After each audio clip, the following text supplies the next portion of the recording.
सहस्राचार्य श्लोक सत्य श्रीमते भक्तिवेदांत स्वामी प्रभुपाद की जय। आनंद कांत श्री कृष्ण भगवान की जय। राधे व श्री कृष्ण की जय। श्री कृष्ण जन्माष्टमी महोत्सव की जय। सभी भक्तों की जय जयकार हरे कृष्ण। सभी भक्तों की जय जयकार हरे कृष्ण। सभी भक्तों की जय जयकार हरे कृष्ण।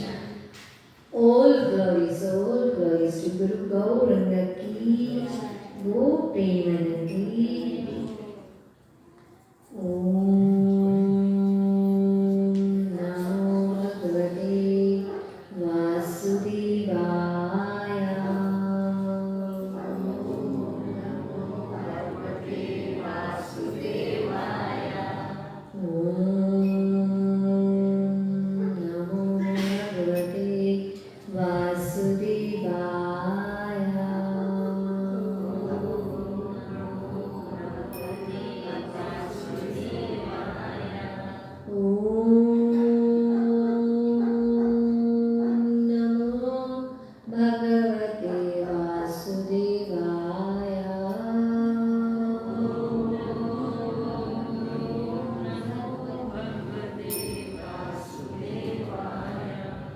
ज्ञानातिमन्दस्य ज्ञानञ्जनशलाकया चक्षुर्मिलितं येन तस्मै श्रीगुरुवे नमः।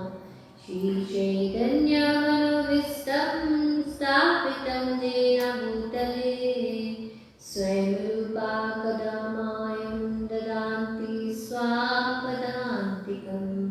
वन्देऽहं श्रीगुरु श्रीयुतापदकमलं श्रीगुरुवैष्णवंश्च श्रीरूपं साग्रजातं सागना रघुनाथं वितं तं सजीवं साद्वैतं सावधूतं परिजनसहितं श्रीकृष्ण चैतन्यदेवं श्रीराधाकृष्णपदा सागना ललिता श्रीविशाखान्वितंश्च। हे कृष्णा करुणा सिंधु दीनबंधु जगत्पते गोपेशा गोपिका कांता श्री राधा कांतं नमस्ते। तप्त कंचन गौरंगी राधे वृंदावनेश्वरी वृषभानुसुते देवी प्रणमामि हरिप्रिये। वंशकल्पतरुश्च कृपा सिन्धुभ्येव च पतितानां पावनेभ्यो वैष्णवेभ्यो नमो नमः। जय श्री कृष्ण चैतन्य प्रभु नित्यानंद श्री अद्वैत गदाधर शिवासदि गौर भक्तवृंद। हरे कृष्णा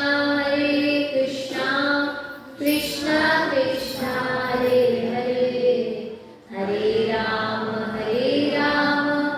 राम राम हरे हरे। नमो विष्णुपदाय कृष्णप्रस्थाय भूतले श्रीमते रामकृष्ण गोस्वामीति नामिने।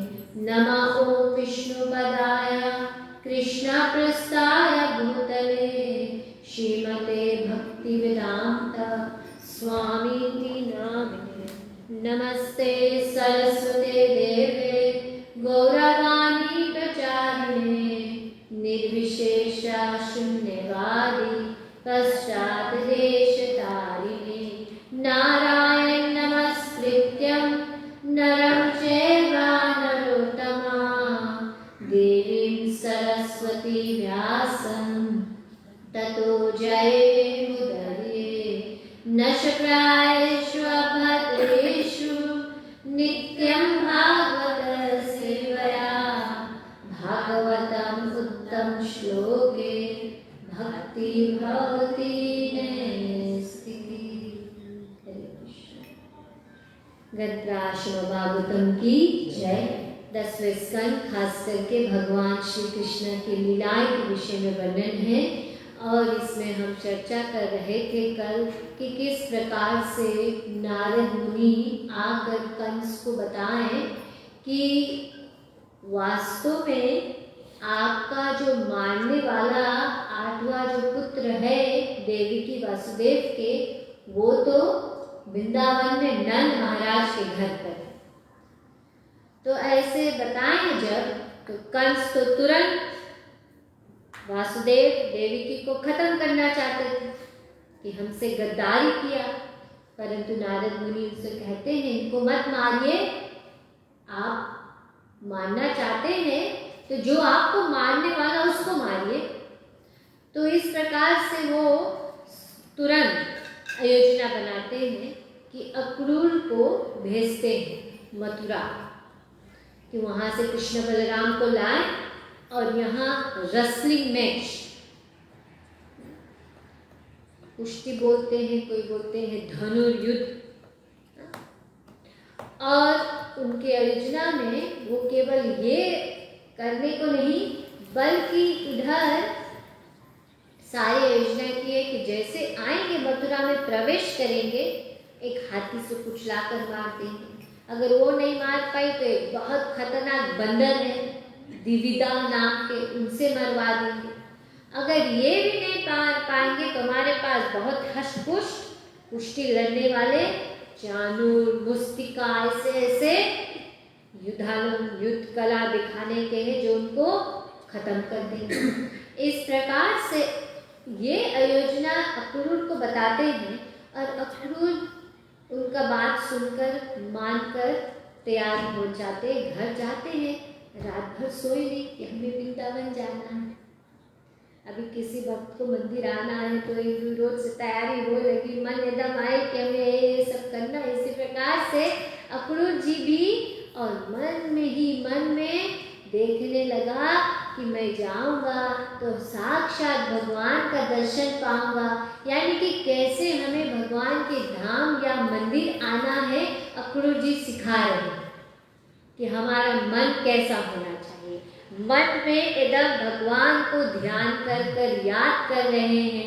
मन में ये दृष्टि याद करते हुए अपने आप को अभागी सोच रहे हैं कि मैं लायक नहीं हूँ, फिर भी भगवान की असीम कृपा मिल रहा है मुझे, कि भगवान की कृपा से आज हम साक्षात भगवान को दर्शन पा रहे हैं।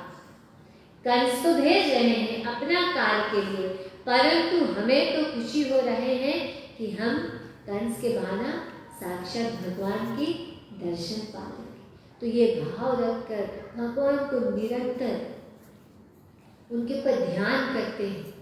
और मंदिर भी हमें आना चाहिए तो अक्रूर के जैसे मन में रख के आना है। और जैसे इधर अक्रूर जी हमने कहा मन में ध्यान करते भगवान को मिलने के लिए, कब समय बीत गया मथुरा से वृंदावन का सफर पता ही नहीं लगा। ऐसे होता है कहीं आप सफर करते हैं कि अच्छा मन में विचार या अच्छा साथी मिल जाए तो सफर एकदम आसानी से बीत जाए और पता नहीं लगता है इतना सफर का। इसी प्रकार से ये अकेले थे परंतु अकेले महसूस नहीं किए, क्योंकि ये चिंतन कर रहे थे मच्चिता मद्गता प्राणा बोधयन्तस् परस्परं कथयन्तश्चामां नित्यं तुष्यन्ति च रमन्ति च। तो शुद्ध भक्त है वो हमेशा भगवान को याद करते, उनके विषय में सुनना चाहते, उनके विषय में बताना चाहते हैं और इस प्रकार से वो आनंद विभोर होते हैं। भगवान बोलते हैं भागवत गीता के 10वें श्लोक के 10वें अध्याय के 9वें श्लोक, 10वें अध्याय के 9वें श्लोक में भगवान बताते मेरे जो भक्त होते हैं, मेरे शुद्ध भक्त, वो हमेशा मुझको याद करते हैं और उसके विषय में कोई बात करे तो एकदम आनंद लगे उसको। कोई ग्राम कथा हो तो उसको पसंद नहीं लगे, राम कथा पसंद है। और इस तरह से टेस्ट है लिटमस टेस्ट। लिटमस पेपर जानते ना, अगर डालोगे तो एसिड के एसिड, अल्कलाइन के अल्कलाइन पता लग जाए। तो इसी तरह से ना मन में कितना हम भगवान को याद कर रहे हैं, कितना हमें अच्छा लगे है ये ग्राम कथा। आजकल ग्राम कथा तो बहुत अच्छी प्रकार से प्रेजेंट होने लगा है, मूवी में, टीवी सीरीज में। पहले तो घर घर जाकर बैठते थे ना, तो कहीं पता लगता इस घर में आज क्या हुआ, तो वहाँ से बात में जाके दूसरा घर के बताए, तीसरा के फोन करके बताए इसके घर आज ऐसे हुआ था, ये ग्राम कथा बोलते हैं। बट अब तो घरे बैठे आपके सबके कथा मिल जाए, और घरे नहीं साथ साथ लेके चलोगे आप अपना मोबाइल फोन में डाटा लगाए लो और टीवी में आपको मिलते हैं न्यूज़। तो कितना हम इसको सही उपयोग करते वो हमारा ऊपर है। वैसे तो बहुत अच्छा चीज़ है अगर अच्छी चीज़ के इस्तेमाल करो, नहीं तो यही बहुत खतरनाक भी है। टेक्नोलॉजी अच्छा है, और टेक्नोलॉजी को सही उपयोग करने का अर्थ है उसको सही प्रकार से इस्तेमाल किया जाए। अगर भगवान के हित के लिए, भगवान की खुशी के लिए, भक्तों के आनंद देने के लिए तो सही है। अगर इसको दुरुपयोग करो तो घर भी बिगड़ गए हैं इसके कारण, परिवार में तनाव भी बढ़ गए हैं, और बच्चे लोग भी दब बिगड़ गए, क्योंकि अब बेबी सीटर काम नहीं है, आर्टिफिशियल बेबी सीटर आएगी। अब तो आर्टिफिशियल इंटेलिजेंस भी एकदम ऐप इतना स्ट्रॉन्ग है कि डॉक्टर लोगों के भी एडवाइस किया गया था कि इसको यूज कर आप कोई डायग्नोसिस बना सकते हैं। बट फिर बोले बिग क्वेश्चन, वो लोग असिस्टेंट है, डॉक्टर नहीं है। वैसे तो काफ़ी एग्जामिनेशन में आर्टिफिशियल इंटेलिजेंस को इस्तेमाल किया जाता है। ब्लड आवे आपके मशीन में डालो, वो मशीन अपने बताएगी कौन चीज़ है। बट फिर डॉक्टर का काम है वो ब्लड के एनालाइज करो, कभी कभी रिजल्ट रॉन्ग हो जाए तो टेस्ट भी करना पड़ता है, अपने स्वयं चेक करके बताना पड़े। जैसे कल हमने कथा बताया कि बूढ़ी माँ बोलती है आप कुछ लगा के चेक नहीं करा, कैसे बोलता माँ गोपाल ठीक है। तो इस प्रकार से बिना चेक करे तुम डायग्नोस नहीं सकता करे। इसी तरह से हम यहाँ बताते हैं कि भगवान की शक्ति को इस्तेमाल सही प्रकार से शक्तिमान के लिए करोगे तो कोई खराबी नहीं, परंतु अगर इसको दुरुपयोग करना है, किसी भी चीज को दुरुपयोग करने से हानि। तो यहाँ पे अक्रूर जी मन में भगवान को एकदम याद करते हुए पहुंचते। कंस भेज दिस अक्रूर जी को, और वो जाने लगा अब वृंदावन पहुंचने ही है। कंस इतना व्याकुल था, इतना उसको उतावलापन था, यानी कि ना जल्दबाजी उनको कि केसी को भी भेज दिस, केसी असुर को। अक्रूर के पहुंचने से पहले केसी असुर आए, और केसी असुर एक घोड़ा के रूप धारण करे, घोड़ा के रूप धारण करके आई और भगवान से युद्ध। और कोई साधारण घोड़ा नहीं, घोड़ा ने तो ग्रास खाया, ये मांस खाएगा घोड़ा में, इसके पेट ऐसे बना के मांस ले सकते। और भगवान को आके बस करे मांगे, और भगवान ने उनका पैर पकड़ कर यूं ऐसे घुमा कर फेंका कि प्राण निकल।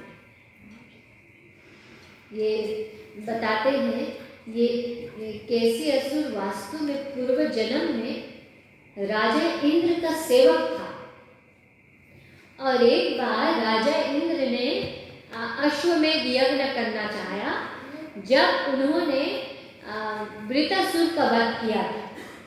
वृत्रासुर छठे स्कंद के भागवतम में कथा है उनकी, वो पूर्व जन्म में एक राजा थे चित्रकेतु नाम के, और उनके पास कोई संतान नहीं था। कदापि उनके पास करोड़ पत्नी लोग, जैसे करोड़पति बोलते ना शब्द, वास्तव में इनके पास करोड़ पत्नी लोग, परंतु एक भी पुत्र नहीं हुआ, एक भी बच्चा नहीं हुआ। तो एक बार संत महात्मा अंगिरा ऋषि उनके घर आते हैं, और साधु महात्मा जब आते हैं तो अच्छी प्रकार से उनका सेवा संस्कार किया, और संत पूछते हैं राजन सब कुछ ठीक ठाक है? तो राजा चित्रकेतु बोलते आप तो जानते हो, फिर क्या पूछते हो, सब ठीक कैसे होगा? इतना भारी संपत्ति हमारे पास है, हमारे बात कौन चलाए, कौन ख्याल करे? जैसे हर समय गीता माता जी हम दोनों सोचते रहते हैं इतना बड़ा मंदिर बना दिए हैं, अब हमारे ना रहने पे कौन चलाए, क्या बोलूं? तो मैं तो एक ही बात बोलती हूँ, कृष्णा ही समाधि। और आप सब भक्त के सहयोग से अवश्य ही मंदिर चलते हैं। कल हम रहे ना रहे, मंदिर तो रहे। और मंदिर भगवान का है, भगवान अपना आप सबको चुने, ऐसे प्रकार से सबको चुनकर सेवा कराएं जिसका वो चाहते हैं सेवा। यहाँ पुजारी लोग दे रहे, और कभी कभी पुजारी जो करे जाए उससे कुछ हो जाए तो दूसरा पुजारी करे लगे। तो कभी कभी क्वेश्चन हमें पूछे, वो काहे नहीं करे? हम लोग कृष्णा जिसके मांगे वैसे कर रहे, जिससे मांगे। हम लोग तो इच्छा करते, कंस यादव इच्छा करे भगवान के वध करे के लिए, परंतु तो इसी प्रकार से वृतासुर कैसे चित्रकेतु वृतासुर बने। तो यहाँ अंगिरा ऋषि बताते हैं उनको, अच्छा ठीक है हम जान गए, आप फिर भी अपने मुख से बोलो। कभी कभी संत लोग जाने हैं कि व्यक्ति बहुत दुखी है, परंतु जब अपने से बोली तब तो सकता है हाँ ओके तुम रिस्क लेता है, तुम मानता ना, हम तो जानता है ना, पर तुम बोला नहीं कि हम मानता। अब तुम बोलता हम मानता है तो हम अच्छा पूरा करें। तो उसके समझाइस, करोड़पति लोग हैं, परंतु जब आपकी कोई संतान आए वही आपके हर्ष और शोक के कारण बने। हर्ष यानी खुशी दे, शोक यानी दुख दे। तो राजा चित्रकेतु सोचे हैं शायद मैं भी, हमारा बच्चा लोग जैसे अभी के बच्चे लोग को कोई नालायक रहते हैं तो दुख होता है माता पिता को, शायद ऐसे ही कुछ हो गए, क्योंकि इतने सारे सब कुछ उनको मिलेगा तो परवाह नहीं करी। ये सोचकर वो बोले अच्छा चल जी, और शोक के लिए ऐसे सोचे। और हर्ष तो हर माता पिता को हर्ष होता, खुशी होता हमारे बच्चे होंगे, तो बहुत गंभीरता से सोचे नहीं। परंतु एक पत्नी को, करोड़ में से एक पत्नी को वरदान दीस, खीर दीस, और एक पत्नी को एक बच्चा हुआ, और उसका नाम रखा गया हर्षशोक। राजा बहुत खुशी, और उस रानी जिसने उनका इच्छा पूर्ण की, उनको बहुत चाहने लगे।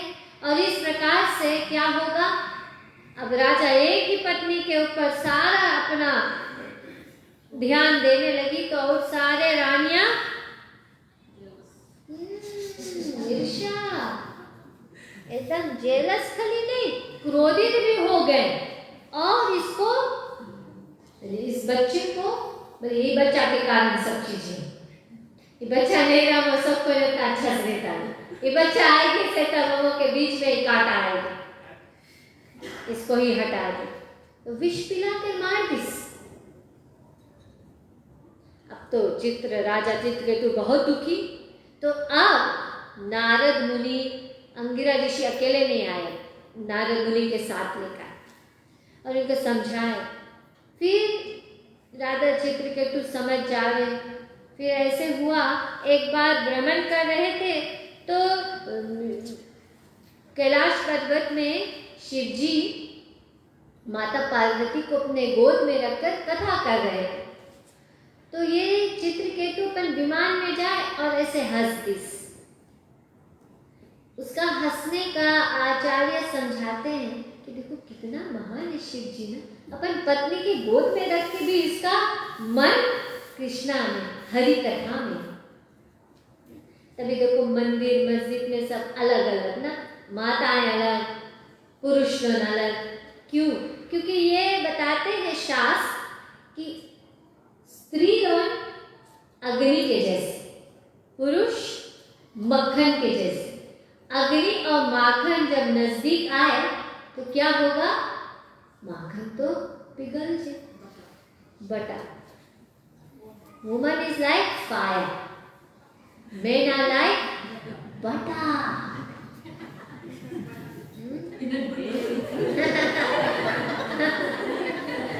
When बटर नजदीक आए आगे के, कभी भूल में रख दो तो सब घी बन जाए, मेल्ट हो जाए, बटा बटा नहीं रहे। तो इस प्रकार से इसी कारणवश ऐसे वैदिक संस्कृति में ये रिस्ट्रिक्शन है कि अपना क्योंकि इंद्रियां हैं बहुत तेज भागी, इंद्रियां को बड़ा बड़ा ऋषि मुनि अपन तपस्या करे इस इंद्रिया को बस करने के लिए। विश्वामित्र ने इतने घोर तपस्या के जल के अंदर कि हम कोई भी देखे नहीं, परंतु ऊपर मेनका की पायल के झनकार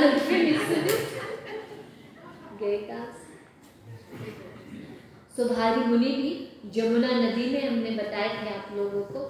सुभारी मुनि ने कालिया के हित के लिए कार्य किया, कालिया जाए मालू की।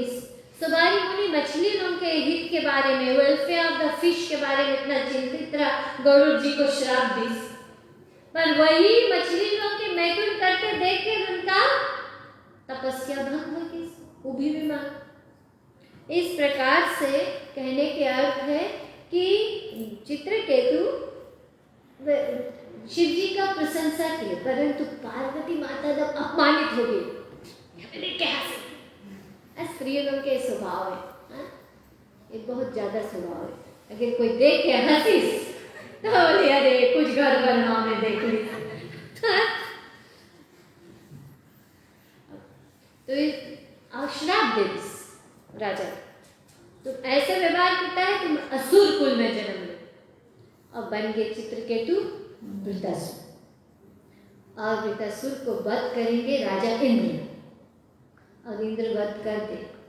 पर राजा इंद्र जब वध करी वृतासुर के, वृतासुर सीधा भगवान के धाम की, क्योंकि वो नारायण को याद कर रहा, तो पूर्व जन्म के राज महान भक्त थे भगवान के, भगवान को याद करते, और इंद्रदेव चले गए स्वर्ग। तो जब उनको पता लगा ये तो महान भक्त के हम वध कर दिया, तो तपस्या करने जाए, तो अश्वमेध ने, तो ये केशी उस समय इंद्र का सेवक था। और जब सुंदर से घोड़ा आए, सफेद घोड़ा, और ये इसका नाम था कुमुदा। कुमुदा बहुत आकर्षित हुई और इच्छा हुई इसकी काश ही घोड़ा पे हम जाए सफर करें। इंद्र लाए से उसके अश्वमेध करने के लिए, हवन करने के लिए ये मांगे, और लेकर चुरा के चला गया। इतना दूर चल गई इसकी तलाताल चला गया नीचे, भूमि से नीचे। तो जब मारुत लोग उसको पाइस तो पकड़ के लाइस इसके भी, तो इंद्रदेव उनको श्राप दी कि तुम इतना आसक्त हो कि हमारा सेवक हमें सहायता करे की जगह अपना घोड़ा लेके भाग गया, चोरी कर लिया, तो घोड़ा बन जा। तो तुरंत घोड़ा बनिस, और इतना कल के बाद भगवान श्री कृष्ण अब उसके मुख में हाथ डाल के उसके वहीं पे मार दी। इस तरह से ये केवल नहीं करी कंस, अक्रूर को तो भेज दिस, संगे संगे एक और असुर भेजिस, बोमासुर, जो ग्वाले के जैसे आइस और चुराने।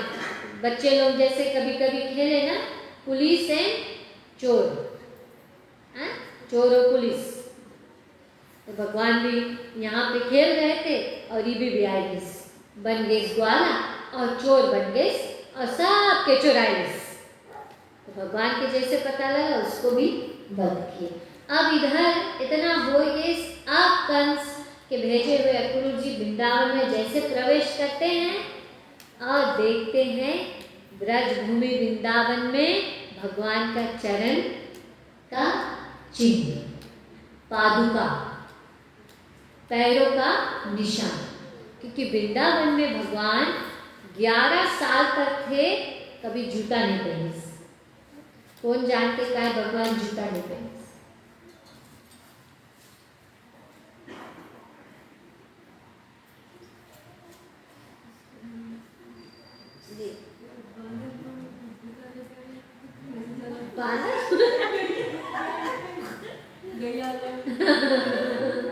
क्योंकि कृष्ण गो पालन है, वेरी नाइस आंसर। गो पालन है, गो का पालन करते हैं, वो गो का सेवक है। तो मालिक थोड़ो है, मालिक तो उनके गो माता लोन है।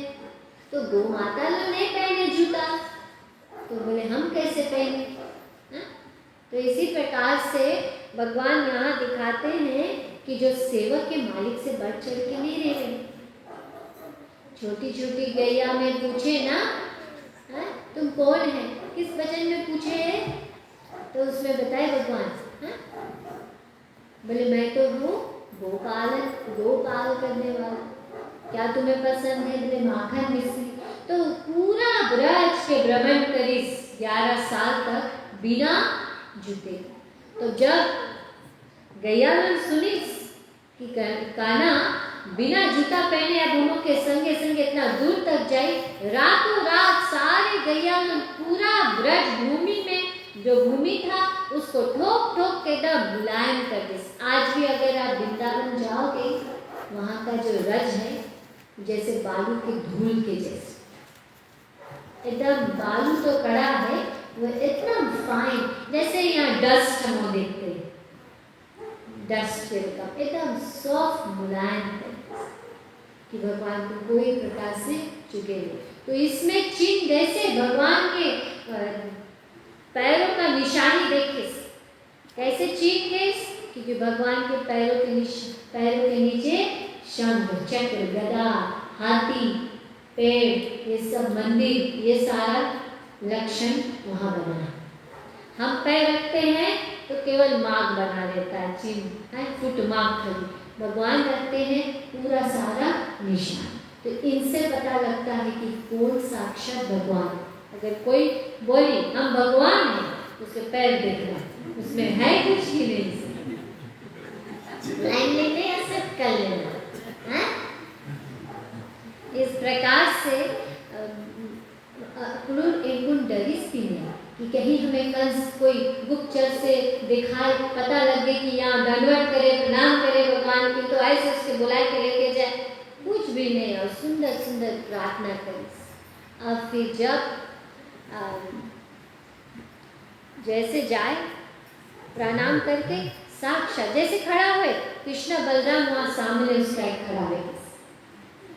तो कहने के अर्थ है कि जब हम लोग भी प्रणाम करते, दंडवत करते हैं, तो किसी के आगे से सिर के लग से जाना नहीं चाहिए, क्योंकि उनका सिर भगवान के चरण कमल में रखना है। आप आगे से जाओगे तो आप चरण को नाम रहे, और चरण को नामना नहीं चाहिए। किसी के चरण को नामते नहीं ना, तो अपराध कहलाते। और खास करके जब कोई दंडवत करे हैं, सिर नमन करे हैं, उसके आगे से नहीं करे। भगवान साक्षात आए के विराजमान खड़े हो गए, और अपूर्ण जी बहुत खुश हुए। उनको नंद बाबा भी आए थे, घर लेके चले गए, उनको अच्छी प्रकार से खिलाया, बात किए, और फिर बताने लगे कि क्या हो रहा है कंस के अत्याचार में। माता देवी की वसुदेव इतना दुखी है, इतने रोते हैं, इतना पतले हो गए हैं, उनका इतना कष्ट कर रहे हैं, कंस इतना अत्याचार कर रहे हैं, उनको फिर से बंदी बनाने से। इस प्रकार से फिर नंद महाराज चले जाते हैं। फिर एकांत में भी कृष्ण बलराम से अपूर्ण जी बात करो कि हे कृष्ण, आप जिस कार्य के लिए आए हैं, परंतु यहाँ अपूर्ण से बताने से पहले इधर जब नारद मुनि कंस के पास गए थे, कंस के बताने के बाद वो भगवान श्री कृष्ण के पास भी गए थे और बताए कि मैंने ऐसे ऐसे जाकर कंस को बता दिया तुम्हारे बारे में कि आप यहाँ नंद बाबा के घर पे रह रहे हैं, और क्योंकि हम चाहते हैं कि आप जिस कार्य के लिए आए हैं, अभी पूरे अपना समय यही वृंदावन में रहोगे तो आपका मथुरा, द्वारका, हस्तिनापुर और स्थान पे कार्य वो कब हुई? क्योंकि भक्त जो है वो हमेशा चाहते हैं कि अधर्म का नाश हो, क्योंकि अधर्म जहाँ रहता है वहाँ भक्ति करना बहुत ही कठिन। तो नारद मुनि से भगवान प्रसन्न हुए। भगवान ने उनको आज्ञा नहीं दिया था, पर जो शुद्ध भक्त है, हरे कृष्ण, जो शुद्ध भक्त है वो स्वयं जान जाते हैं कि भगवान को क्या पसंद। जैसे कोई एकदम श्रद्धालु, एकदम लायक पुत्र है, माता पिता को बताना नहीं करता है कि माता पिता क्या चाहते हैं। पुत्र या पुत्री बिना बोले सब कार्य कर देते। तो इस प्रकार से तो श्रद्धालु जो शुद्धता से भगवान से स्नेह रखते हैं, प्रेम करते हैं, सेवा करते हैं, उनको तुरंत अपने आप से पता लग जाता है कि भगवान क्या चाहते हैं और उसी प्रकार से कराते हैं। तो जैसे एक ईमानदार लायक पुत्र या पुत्री करते हैं, इस प्रकार से भगवान खुश होकर उनको भेज देते हैं। और जब यहाँ गुरु जी आते हैं तुरंत भगवान तैयार है। भगवान जो शब्द है उसमें एक है भगवान त्यागी है। यह वृंदावन में सब कुछ अच्छे चल रहा, फिर भी वो सब को छोड़कर चले जाएंगे। मथुरा से, वृंदावन से मथुरा। वहाँ जिस दिन मथुरा में आए वही दिन चले गए थे वृंदावन। रात के ही आए थे, 12 बजे रात के, 12 बजे रात में ही चले गए तुरंत। तो ये लक्षण है कि भगवान सबसे धनवान, भगवान सबसे बलवान, भगवान सबसे ज्ञानवान, भगवान सबसे सुंदर, भगवान सबसे यशवान। एक और गुण है जिसको भगवान कहते हैं, भगवान सबसे त्यागी। तो जैसे जैसे हम भगवान के करीब होते जाएंगे, भगवान की श्रद्धा भक्ति करेंगे, उतने ही हमारे में देवों का गुण आएगा, हमारे में भी ज्ञान वैराग आएगा। क्योंकि जब तक ये ज्ञान वैराग हमारे में है नहीं, बहुत कठिन है पूर्ण तरह से शरण। तो कोई कोशिश करे, सब ज्ञान हासिल करे ताकि शरणागति हुए, परंतु भक्ति एक मार्ग है। भक्ति में जैसे आप लग जाते हैं, ज्ञान वैराग अपने आ जाते, कि भक्ति माता के ये पुत्र है, ज्ञान और वैराग। इस प्रकार से यहाँ अक्रूर जी को अच्छी तरह से समझाई और वो मान गए कि हमें जाना है। फिर बाद में अक्रूर जी साहब, नंद बाबा और सभी मुखिया, नंदा सुनंदा सबको बताते हैं कि अब कृष्णा को और कार्य करने के लिए हमें इसको मथुरा ले जाना है। सब बहुत देर तक बात किए, फिर मान गए। अच्छा ठीक है, अगर जरूरत में काम से जाना तो कभी कभी ट्रांसफर हो जाए ना, तो माता पिता भेजे नहीं आगे बच्चे लोग के, पर काम के सिलसिला या विदेश जाना है, कार्य करने के लिए, उनको आगे बढ़ाने के लिए, तो भेज देते। अच्छा ठीक है। इस प्रकार से नंद बाबा और सारे जो मुखिया लोग हैं और भगवान के प्रिय मित्र लोग हैं, उन लोग सब संगे जा रहे हैं मथुरा। तो अक्रूर कृष्ण बलराम को अपने रथ में बैठाते हैं और रास्ते में जाते हैं तो एक नदी के तट पर, जमुना के तट पर रुकते हैं, संध्या अपना करते हैं, शाम हो गए, उनको स्नान करते हैं, अपने पूजन करते हैं। तो जैसे नदी के अंदर हलते हैं, वहाँ दृश्य देखते हैं, बहुत सुंदर दृश्य देखते हैं। पूरा वैकुंठ धाम का जो नगरी जिस प्रकार से वो देखते, उसमें अपने आप को भी देखते, पूरा ब्रजवासी को देखते, कृष्ण बलराम को देखते हैं, सब कुछ वहाँ देखते और उनमें प्रणाम करते। बाहर निकल के आते बड़े गदगद होते हैं, आनंदित होते हैं। तो कृष्ण बोले क्या बात है गुरु, बड़ा खुश लग रहे हो? तो फिर बोले हाँ, बोले अंदर में भी और बाहर में भी, और प्रणाम करते हुए चले जाते। तो ये सारे कार्य करते हुए नंद बाबा और सारे और जो साथियां पहले मथुरा पहुंच जाते हैं और भगवान और कृष्ण बलराम और अक्रूर जब आते हैं तो शाम के समय हो जाएगा, मथुरा रात्रि हो जाए तो शाम के समय, रात्रि नहीं हुआ। तो नंद बाबा को सबको अपना अक्रूर जी सब भवन दिखाई दे, कहाँ रुकना है। तो कृष्ण बलराम बोले बाबा हम सब गांव से आए हैं, शहर आए हैं, चलो हम चाहते हैं थोड़ा शहर के देख ले कैसा लगता है। जैसे आप लोग कहीं जाते हो कोई देश में, तो वहाँ के वासी बोले चलो हम अपना साइट सीइंग दिखा दे कैसा लगता है। जैसे फिजी आते हैं या सिंगाटोका में आते हैं तो सेंट जूम्स बोले ले जाए उनके, माउंट फोर्ट कहीं है यहाँ ऊपर ले जाते, या रीवा सफारी ले जाते, ऐसे ऐसे स्थान ले जाते। इसी प्रकार से कृष्ण बोले चलो हम मथुरा के सफर करना चाहते, देखना चाहते ये नगरी, तो दिख ले कृष्णा। तो नंद बाबा बोले ठीक है जाओ, हम लोग यहाँ रहेंगे, आप लोग जाओ, परंतु ये नगरी हमारे जैसे नगरी नहीं है, ये शहर है। कुछ हमारे घर गांव में जो कुछ करते थे शरारत, इस तरह से यहाँ शरारत नहीं दिखाना।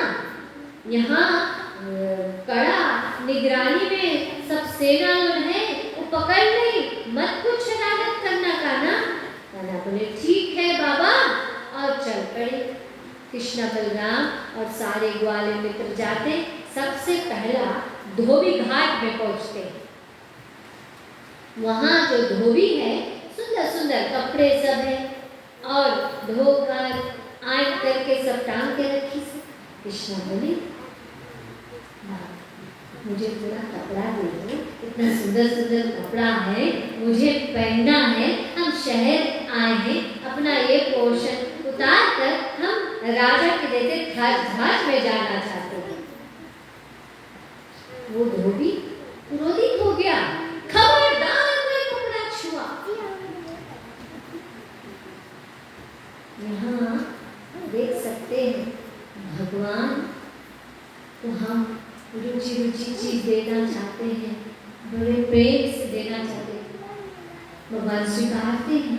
यहाँ भगवान स्वयं प्रेम से मांग रहा है, और वो धोबी क्रोधित हो गया और देना नहीं चाहता। ये पहला काम नहीं इस धोबी का इस प्रकार से व्यवहार। ये धोबी पहले पूर्व जन्म में भी धोबी रहा, और वो धोबी जिसने माता सीता का चरित्र में लांछन किया। यह वही धोबी है जिसने कहा अपने पत्नी को कि हम वो राम नहीं है कि रात भर आप बाहर रहे और हम आपको स्वीकार लें। और ये जब अयोध्या में फैला तो राम बहुत दुखी हुए, सीता तक बात पहुंचा। सीता स्वयं कहती है कि आप राजा हो, राजा अगर कोई चीज बोले उसको ठीक करना आपका कर्तव्य बनता है। और श्री राम ठहरे मर्यादा पुरुष। तो उन्होंने धोबी के बात सुनकर सीता माता को फिर से वाल्मीकि मुनि के आश्रम में भेज देते हैं। और उस समय वो गर्भवती थी। फिर जब लव कुश ये रामायण का गाथा गाते हैं तो बोलते धोबी कहाँ जाने कौन कपड़ा, सिल्क में मैला नहीं लगे। तो माता लोग सिल्क लाइक करे पहने, सिल्क चाहे कितना तक पहनो धोएंगे नहीं, उसमें कभी मैला नहीं है। कॉटन तो 2 बार ही पहन सकते हैं, रहा जो सिंथेटिक तो 1 ही घंटा पहनो तो कोई धोना पड़े। तो बोले धोबी का जाने कपड़े का क्या होगा, वो तो केवल क्या जाने मैला। तो इस प्रकार से भगवान ने घुमक्का दी इसके उमर में कपड़ा लेके पहन के चल पड़ा। सबको इनके पहनाई, सब एकदम धाज धाज में अब चले जाए, आगे जाए तो वहाँ पे मोतियों के हार बनाने वाला वो सुंदर सुंदर हार पहना दी। अब तो एकदम और ठस गए, इतना सुंदर कि सारी मथुरा के जो निवासी है सब घर से बाहर खड़ा होकर सब देखे। और खास करके बोले जो माताएं थे वो कभी घर से बाहर निकले नहीं, वो सब आए के देखे, इतना सुंदर। आगे जाते हैं तो भगवान स्वयं याद कराते हैं। सुदामा नाम की एक माला बनाने वाली, तो वह देखते हैं वह नहीं है, तो पूछते हैं ये कहाँ है। वो तो अपने घर में जाने कि आज कृष्णा आ रहे हैं, इतना सुंदर माला बना रहे हैं कि उसके टाइम नहीं मिला कि आएंगे। सबको भारी निकली घर से बाहर देखने के लिए, देखने के समय नहीं मिला उनको बना ले। भगवान स्वयं उनके घर चले गए। भगवान जब उसके घर जाते हैं वो इतना खुश हो जाते हैं, जितना सारे जो माला बनाने ला माला सब था सबको माला पहनाते हैं और एकांत में ले जाकर वो जो स्पेशल माला भगवान श्री कृष्ण के लिए बनाए थे वो पहनाते हैं। भगवान बहुत खुश हो जाते हैं उससे। और इस प्रकार से भगवान अपने इस मथुरा में अनेक लोगों को अपना कृपा देते हैं। ये सुदामा जो माला बनाने वाला है वो भगवान की इतने अच्छे प्रकार से सभी को सेवा करते हैं। भगवान उनके सेवा से इतना खुश होते हैं और बोलते हैं मांगो कुछ वरदान मांगो, हम तैयार हैं आपको देने के। अभी भगवान आप सबको कल वरदान देंगे। आप सोच समझ के आना क्या चाहते हो, जो मांगोगे वो अवश्य पूर्ण होगा। तो यहाँ पे ये भक्त भगवान के क्या मांगते हैं, बोले मुझे ये वरदान दो कि मैं कभी आपके चरण कमल से अपना जो मन है वो कभी हटाऊं नहीं। आपके जो प्रेम में सेवा है मुझे कभी हटे नहीं। दूसरा बोलते हैं कि मैं ये प्रार्थना करता हूँ कि आप अपना कृपा दृष्टि सबके ऊपर रखना, कोई भी अपना दृष्टि से दूर नहीं करे। तो जिनको वो मुक्का देकर मारे उनको भी मुक्त नहीं दिया, मोक्ष प्राप्त, वो भी सहज मुक्ति प्राप्त। वो 84 लाख योनियों में भ्रमे नहीं, वो ब्रह्म ज्योति में जाके चले। भगवान किसी को किसी प्रकार से स्पर्श करते हैं, चाहे आशीर्वाद से या उनका वध करते हैं, उनका कल्याण होता है। जब भगवान ने पूतना का वध किया उसके साथ साथ पूरा परिवार को उद्धार करा। पूतना तो आई थी जहर पिलाने के लिए, परंतु भगवान ने देखी कौन सी पिलाए, कौन भाव से आई। भाव तो देखकर माँ के आई से, माँ की जैसे अपने आप को भी बदल दी, अपना रूप भी बदल दी, इतना सुंदर कर दी कि सब कोई केवल स्नेह से उनको देखने लगे। इस प्रकार से तीसरा उन्होंने कहा कि भगवान आप अपना जो लीला है उसको सबको देना। तो तब भगवान ने इस सभी के कल्याण के लिए, वो केवल अपने लिए नहीं मांगी, सबके लिए। तो भगवान जब धरती में अपने लीला समाप्त करके चले जाते हैं तो सुद गोस्वामी पूछते हैं कि भगवान हम हमारे लिए क्या छोड़ के गए। भगवान धाम से आते हैं लीला करके चले गए, हम उनके साथ कुछ नहीं किए।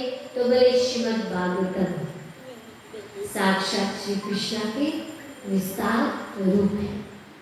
तो जो नित्य भागवत सेवा करी, नित्य दिन भागवत कथा सुनी, वो हमेशा भगवान के संग है और अंत में भगवान के पास है। तो आज हम देख रहे हैं कई बड़े सुंदर कीर्तनिया लोग हैं जो बहुत निपुण हैं, और कथा हम यही अंत करेंगे ताकि कीर्तन हो और फिर 8:30 बजे सभी के लिए महाप्रसाद। आज का महाप्रसाद का दान ये सारे भक्तजन जो लाए हैं, रोशनी और उनके प्रिय मित्र लोग, सबको धन्यवाद देते हैं। तथा आज के महाप्रसाद और प्रसाद भक्त आशीष माता सुदेवी उनके परिवार की ओर से है। उनको हम सभी भक्तों को जोरदार ताली देते हैं सेवा के लिए। और सारे भक्तजन जो भी कुछ उपहार लाए हैं, अपने आप को लाए हैं, सभी को बहुत बहुत धन्यवाद। ठीक है, हम कीर्तन करें। गीता माता जी के आग्रह करते हैं, कीर्तन आप शुरू करें।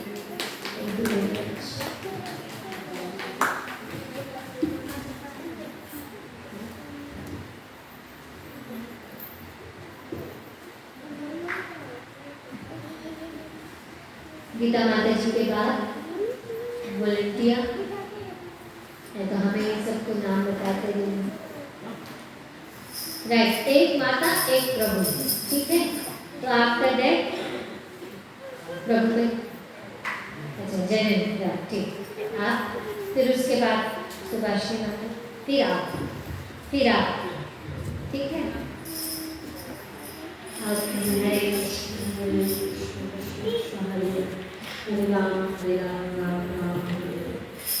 तो सबसे पहले हम कहना चाहते हैं कि जैसे माता जी यशोदा माता जी कल से कथा में जो बतला रहे थे कि अक्रूर कैसे जाकर वृंदावन जाते हैं और भगवान के धाम के रज में जो मिट्टी है इतना मुलायम है, और जैसे भगवान के चरण चिन्ह देखते हैं तो जो जो कल आएंगे जन्माष्टमी के दिन तो उनको हम अपने हाथ से अब छूने के मौका लगेगा कि धाम के मिट्टी कैसे है, तो वो सब अपने दिल से लगा सकते हैं।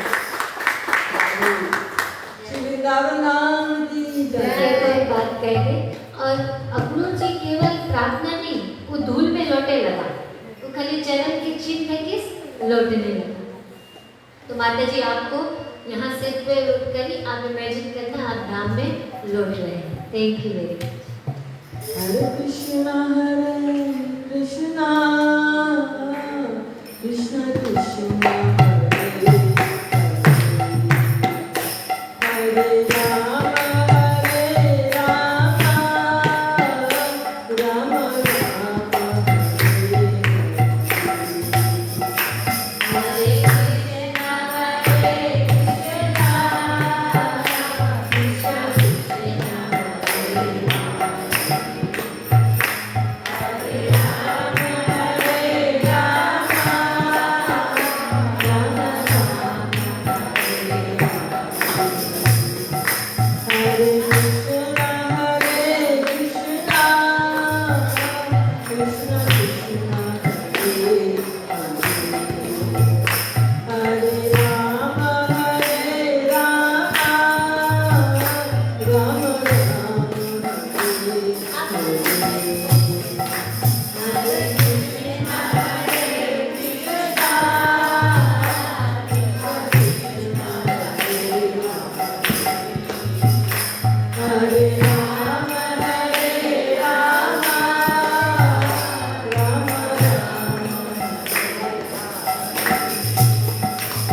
राम राम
हरे कृष्ण।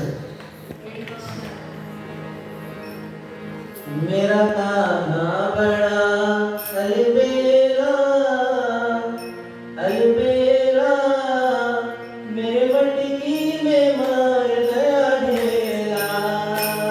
मेरा कान्हा बड़ा अलबेला अलबेला, मेरे मटकी में मार गया ढेला।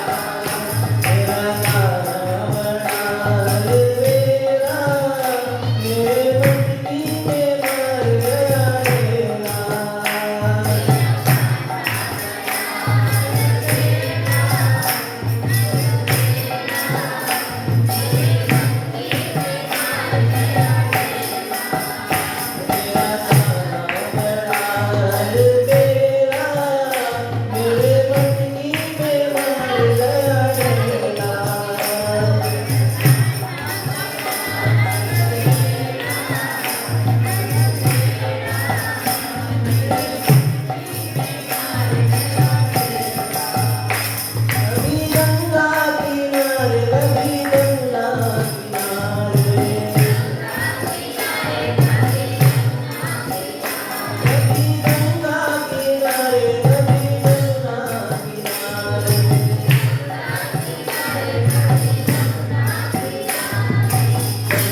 हरे कृष्णा।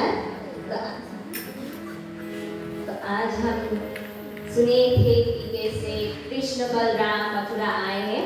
तो ये जो भजन है ये उस घटना को बताएगा कि कैसे लोग श्री कृष्ण और बलराम को देख रहे हैं।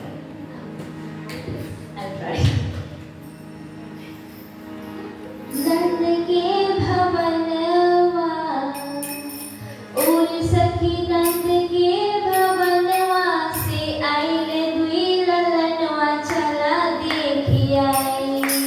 नयन भर के नयन भर के नयन भर भर के वो चला देखी आई।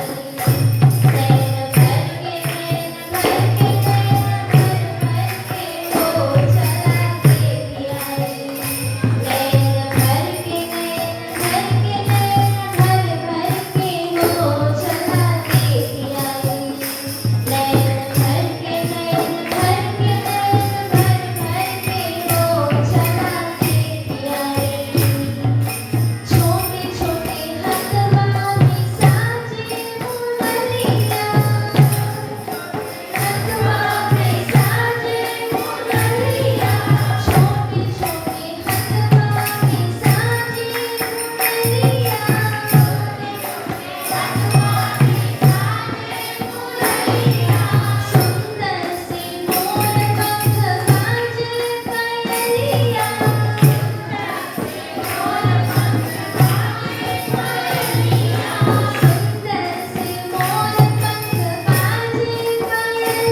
बताएं?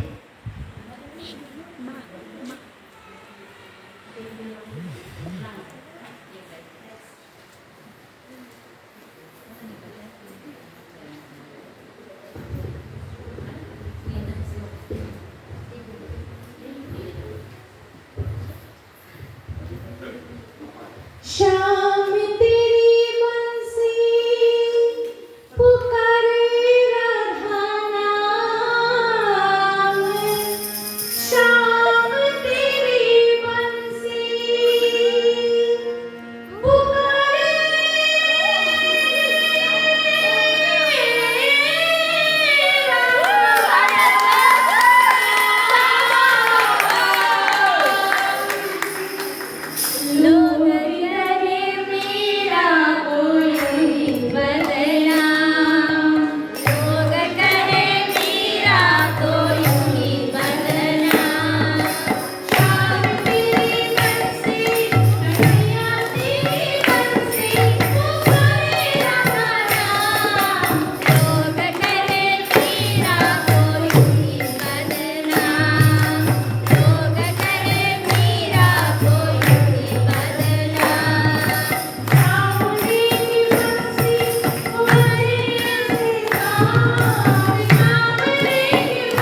से उत्साह निवेदन करते आप कल आके गाइए, सबको जागृत रख देंगे 12 बजे रात में कहेंगे सब भगवान की अब सुतिस नहीं है, पुजारी लोग सुताए गाय से जग गए। जय। अब हम नीचे जाएंगे, महाप्रसाद लेंगे। सभी को बहुत बहुत धन्यवाद। कल 6:30 बजे से शुरू होगा और रात 12 बजे, तो अपने समय लगाकर आइए। हम क्लास थोड़ा देर में आएंगे, हम ज़्यादा हो जाएंगे, लोग क्लास करेंगे और कीर्तन से होते होते पूरा 12 बजे झूलन और आरती होगा। और बीच बीच में आपको भूख लगे तो प्रसाद वितरण होने लगेगा 8 बजे से। आप प्रसाद देकर खाते पीते आइए और 12 बजे पुनः अंत कीजिए। और क्योंकि हमारी कन्हैया आसान नहीं है, उनको वो तो सबके है, परंतु वो सबको चाहते 12 बजे रात तक बनाना, तब आशीर्वाद मिली और आप जो मनोकामना करोगे वो अवश्य पूर्ण होगी। ठीक है, तो अब हम महाप्रसाद की प्रार्थना करते हैं। फिर पुनः फिर एक बार फिर भक्त आशीष सुदेवी माता जी, आजी शिवना सभी को तालियों से धन्यवाद देते हैं। और सारे जो भक्त और भी महाप्रसाद आए हैं, रोशनी सब मिलकर आए हैं, उन सभी को बहुत बहुत धन्यवाद। महाप्रसादे गोविंदे नमो ब्रह्मणे वैष्णवे सर्वपुण्यावतंडाचरण विश्वे सुन्देव जायते शरीरा विद्या जाय जो केंद्रे